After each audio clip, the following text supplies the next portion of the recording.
Hi everyone, Danny Katz here with CoPIRG. We're a consumer watchdog, and for 38 years we've been releasing an annual toy safety report. So let me walk through a few of the things that we found this year.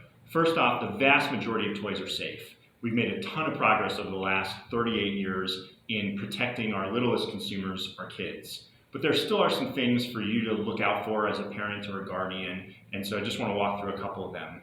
If you have kids, don't have water beads. So water beads they can be pretty small like this. The problem is they look like sprinkles or even candy, and most kids put stuff in their mouths. But water beads are designed to grow when they come in contact with water. And so if you're going to swallow one of these things, it's going to grow to become bigger and bigger. And if it's growing in your stomach or in your body, it can block the digestive tract. It can also be a choking hazard. Over 7,000 kids have gone to the emergency room because of water beads in the last decade. So if you have kids, don't have water beads in the house. Another thing to be aware of is just devices that have lax security features. So these are two devices, two microphones that my daughter has. They automatically connect to Bluetooth, which seems very convenient, but if they connect to your Bluetooth automatically, they can connect to other Bluetooths automatically, and so it just increases the risk that a stranger can actually connect into these devices, listen into your kids, or maybe even try to communicate with them. So you want to make sure that automatic Bluetooth connection is turned off if you have those Bluetooth devices. There are other devices like these walkie-talkies that have a long range, so 3-mile range is what this is advertised for.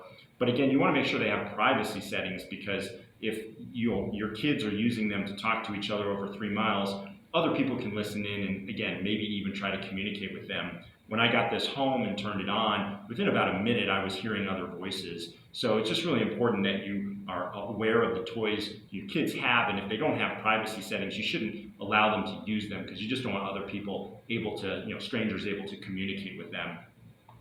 You also want to make sure toys aren't collecting unnecessary amounts of information on your child. With the amount of fraud that we have nowadays, any information that fraudsters get, they can use against you or others. And so this toy and its privacy features says that it may collect things like name, email, gender, date of birth of your child, likes and dislikes.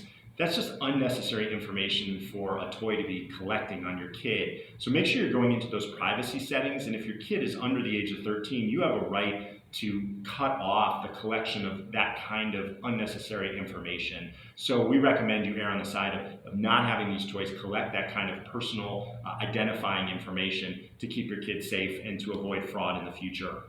Finally, a lot of us have toys because we have older kids, they have smaller toys, but we do want to make sure that the youngest kids don't get in contact with small toys because they can be a choking hazard. So if you have kids of different age groups, or if you have younger kids coming to visit, you just want to make sure you're taking smaller toys away so that they don't become choking hazards.